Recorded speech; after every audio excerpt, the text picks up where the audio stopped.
So yes, right now we are in one of the hardest hit areas. This is the Spring Branch part of town. You can see CenterPoint electric crews right over here, already working to repair the power lines and the downed trees over here. More crews over here. There is just destruction everywhere and trees down everywhere. This is one of the hardest hit areas, along with Bel Air, with Cypress, Baytown, Greenspoint, Humble, all of those places really heavily hit. This is Logan Anderson, and she is with CenterPoint Energy. And Logan, my first question to you is at this very moment, because that's what we care about, is what's happening right now. How many people are still without power, and when do you estimate they will be back online with power? So the company estimates that we will be substantially complete with restorations by the end of day tomorrow.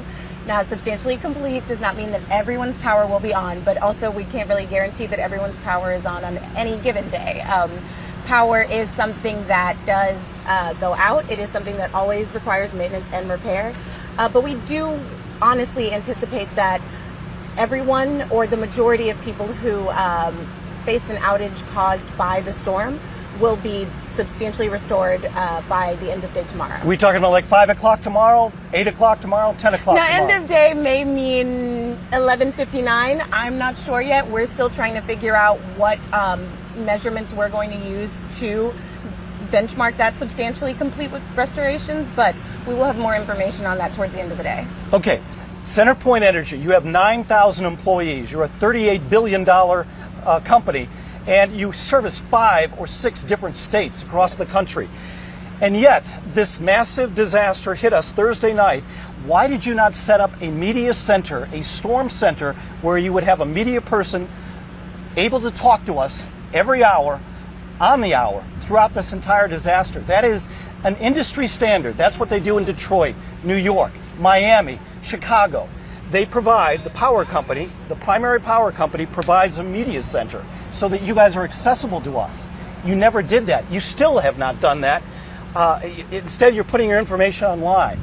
Why have you not set up a media center, and will you set one up now that I am telling you we need one? So the reason we haven't set up a media center is the reason that I'm out here with you today. It's because all of our teams have been focused on getting people restored, and that is an all hands on deck operation. CenterPoint may have over 9,000 employees, but I will share with you personally, our communications department is a tight-knit, hard-working group. And so we are the people that are responsible for the press releases. We are the people that are responsible for communicating on social media. We are the people that are responsible for updating the website. And we're also the people that are responsible for communicating with the community and with the media. And so, honestly, it has been a lot of work for us. How many people on your media team? How many people do you have? How many people do we have total on our staff? On your media team? I mean, it would depend on how you count our media team.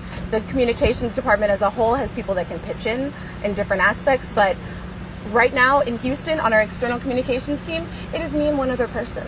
Right now, it's 2 people. Yeah, and out then of the we have 9,000 folks. Yeah, yes. I mean, because the vast majority of our employees are line workers, yeah, and our vegetation management crews, and our people who work on getting the power restored. But ma'am, with all due respect, you as a media person, the people who work in the offices, the people who work in communications or advertising, they are not going to be climbing a power pole and fixing lines. They're not skilled to do that. You're not skilled to do that. I know. The company would never ask you to do something like that, so you can't pitch in that way. No, of course I can't, but that's where the company's resources are dedicated. Our finances, the vast majority of the people that this company hires are frontline workers. Okay. And we have not prioritized communicating with the media every hour on the hour because we are so focused on communicating with our customers. And I don't know if you're aware, but the website that we had, our outage tracker, is something that we utilize quite a bit as a company. And our outage tracker at a certain point this week was getting 700,000 hits an hour because people from all over the country wanted to know about the situation that we have here in Houston. And so we had to stop our work and we had to triage building microsites and ways to communicate with customers, because communicating with customers is our top priority. It should be, but here's my question for you. I understand that, and you do have a website up, and you have been, I'm sure, staffing it and providing information to that website. The problem is there are tens of thousands of people who don't have access to a computer, people who are poor, that don't even own a computer, people who have computers but couldn't operate them because there's no power in their house, and they don't have any internet accessibility even on their phone because many of the cell phone towers were knocked out by the power outages. So asking people to rely on just a website, it's not enough. I mean, isn't it an industry standard in the electric community for you to provide real-time information to the media, TV people like me, radio people, who can provide instant information over the airways? I mean, you got to be able to provide one person out of that entire company to communicate with the public. We have been communicating with the public. We have been sending regular updates every day. On the website? No, we have been sending press releases. And those press releases have been going to your newsroom as well. I'm sorry if they're not getting them to you. How often would you send out a press release? Every hour? No, we're not sending out press releases every hour. We attempt to send out a morning update, an afternoon update, and an evening update, but we don't always make those goals because, as I said, sometimes we do have to triage things like our website going down and people needing to write content to put up a new website. Okay. All right. Would you say, from what you know, would you say that CenterPoint has operated the same way that the major power companies would operate in Detroit or New York or Chicago? I mean, what I can say is that CenterPoint is really dedicated to getting Houston restored, and that we have dedicated so much time and energy. We have had mutual assistance crews come in from utilities all across the state and the country, and we are really grateful to have so much help as we continue to go through these efforts, and we're hoping to have the rest of our restoration substantially complete by the end of the day tomorrow. I can understand that, and that's great. Can you tell me how many mutual aid, in other words, crews from other states and cities you brought in? Do you have a number? I can, yeah. We have about 5,000. It's about approximate, 5,000? but there are about 5,000 mutual aid workers from utilities across the state and the country. Okay, we realize the scope of the problem, and you lost 10 transmission towers, were flattened by the winds, were brought to the ground, were folded like paper. And the major transmission lines, that's a big thing. Yeah, so, absolutely. I mean, the scope of this power outage is massive. You feel that you'll have everything taken care of? In other words, the majority of people will have power by tomorrow night at the latest? About the transmission towers, I can tell you a couple of different things. Number one, I can tell you that thanks to the amazing hard work and dedication of our mutual assistance crews who came in, took their mandatory rest, and then were able to get trained, get their safety materials, and join our crews on the field to do shift work.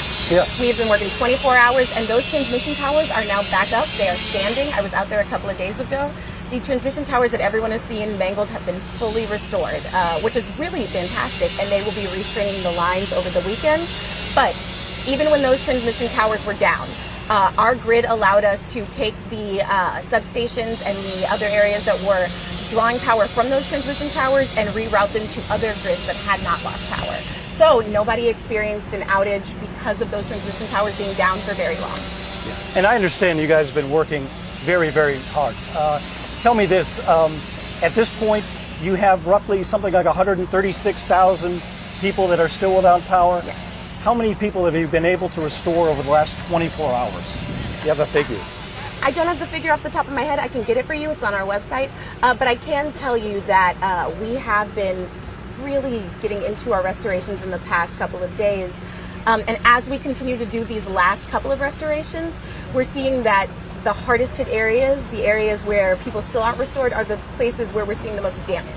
And so we are seeing that it's taking longer, not longer than we anticipated, but longer than previous restorations have. This last little bit is going to be the part that's the most tricky. But we are hopeful that we will have it all substantially complete by tomorrow. One other thing, we have gotten a lot of mail on our website, clicktohouston.com, from very, very angry CenterPoint customers who have said that they are checking the website, and yet there are many inaccuracies. In other words, there was a person in this one area that is called the Estates Valley, Enchanted Valley Estates in Cyprus. According to the map, they were supposed to have power up yesterday, and they're just starting to get it back now. So that was an inaccurate recording. Have there been a lot of inaccuracies, or would you say it's been minimal? I would say that we... The timeline. And honestly, with the restoration map, we are learning as we go, and we are communicating information with customers and with the community as we go too. So I have not gone back and looked at the accuracies of the map and how it's been matching up to our actual restoration times. I can tell you something that the team has been encountering, especially yesterday and today as we get out here, is electric infrastructure that is buried under debris, whole trees that have been pulled up by the roots and just deposited across roads and buildings. We have found that because there was heavy rain in Houston shortly before the storm. Yeah. It loosened the soil, and so a whole bunch of vegetation was just yanked out along with a lot of our equipment. So these last restorations are going to be the most challenging. They're going to be the ones that require the most singular focus by our team members. Like, it's not going to be a crew restoring a circuit or a fuse. It's going to be line to line, but we are determined to get it done. Okay. Jeff, please understand that there's just a lot of anger within the community that we are feeling in the news media, because we're getting it sent to us from angry customers who are saying, why can't we get some accurate information? This information, a lot of that, what we're seeing is wrong. But we understand that this is a disaster, right? A massive disaster. Is this the largest disaster that you've had to deal with in your time? So I've been a Houstonian my entire life, but I have been with CenterPoint for about 6 months. Okay. And as a CenterPoint employee, this is my first time really being on this side of the table in a disaster. And I can tell you that it is absolutely remarkable to see the work that happens from these teams. Thursday night when the call goes out that we're going to need help, the team immediately gets to work because we ask for 3,000 mutual assistance crews to come in. And once they accept the call, they need places to stay and to immediately rest. They need food. They need fuel for the cars. They need work plans and maps of the city because they don't know where to go. And so watching the logistical operation that has to take place so that these guys can come out here and not worry about anything, but doing their job and getting people restored has been remarkable. And so I'm really proud to say that I'm a CenterPoint employee, and I understand people's frustration. I do. We weren't anticipating this. If we could have had 2 weeks of foresight, maybe we would have done things a lot differently. But what we're trying our best to do now is to communicate with customers as often as we can with the most accurate information we can. And it's not always going to be perfect, but we are working as hard as we can. And every day we have gotten more and more granular. Our information has gotten more and more accurate and more usable for customers. And so as long as we keep pushing towards that, I hope that people will be patient with us through this process. Tell me one more thing, because again, I have friends, and I have friends in the Detroit area who work for DTE Energy in Detroit, and every time we have had disasters far smaller than this one, they do set up a media center, a storm center, where they provide an on-camera media spokesperson, open to the media, available to the media on a 24-hour basis for the length of that disaster. Can you promise me or tell me that in the future, the next time one of these disasters happens, that you will try your best to convince the people at CenterPoint to open a 24-hour storm center to communicate with the media? I mean, I don't think I need to convince the people at CenterPoint to communicate. I think that our main focus in this and in any disaster is always going to be on restoration first, and it's always going to be on customers and community first. I can tell you that I hope that we are able to communicate at all times in a way that really keeps people up to date. But when the next storm hits, we're going to be focused on restorations just like we are right now. But I realize you got to be focused on restoration, but there has to be a few people that can communicate in real time to the media so that we can communicate with all the people out there who don't have access to a computer, who don't have access to the internet. What is going on, because they need the information. The public, part of the industry standard for electric companies is to keep the public informed throughout every disaster. Wouldn't you agree with that? I do, and I understand the want for the most up-to-date information, but I can tell you, even if we were to make a media person available for updates every hour on the hour, that media person would come out every hour and say our crews have not had a chance to get back to us because they are out restoring. We have a system of updates, and so I get information at the same time that I then filter it through and go out. We don't have a system of hourly updates because our teams don't stop every 45 minutes to call into headquarters and give us new numbers. They are out working hard. No, I understand all that. I do understand that. I'm just saying that there needs to be another way to communicate with the public other than a website. The website we also is clearly not enough. We're also communicating with customers via email, via our Power Alert service. We are communicating with customers via social media channels.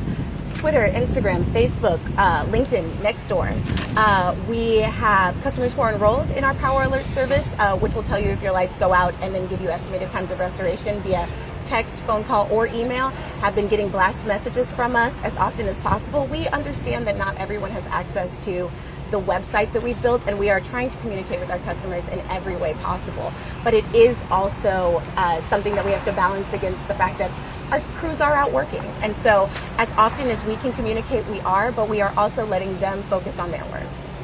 Thank you. Thank you very much. Thank you. Logan Anderson, I really appreciate your time. Again, Thank you. There's just a lot of anger and frustration in the community, especially with people still wondering when their power is going to be on, and the heat contributes to it too. I understand, and you've lived here your whole life, you know. I've lived here my whole life. You know, I lost power for 3 days, and so it's difficult to go home and sleep in a 85-degree room and then get up at 5 a.m. and go back to an incident command center, but it is not even a hair as challenging as the incredible work that I'm watching these linemen and vegetation management professionals do every single day. And so I am patient with the team as we continue to move on, and I hope that Houston will stay patient as we try to get things up and running. Well, no, and I agree with you. My hat's off to all of the workers who have sacrificed so much time over the last 5 days and worked in incredible conditions with the heat and the mosquitoes and the danger of working around live power lines. Thank you again. Thank you for joining us. I really appreciate it. Okay, Logan, thank you. Yeah, so that is the very latest at this point. Again, we are in the Spring Branch area near Memorial Drive, where there's just still a lot of devastation, a lot of trees down. But the good news is that the power crews and the tree trimming crews are out here right now, clearing out these trees, putting the power lines back up here in the Spring Branch area. I'm going to leave it where we are right now. This is Bill Spencer, KPRC 2 News.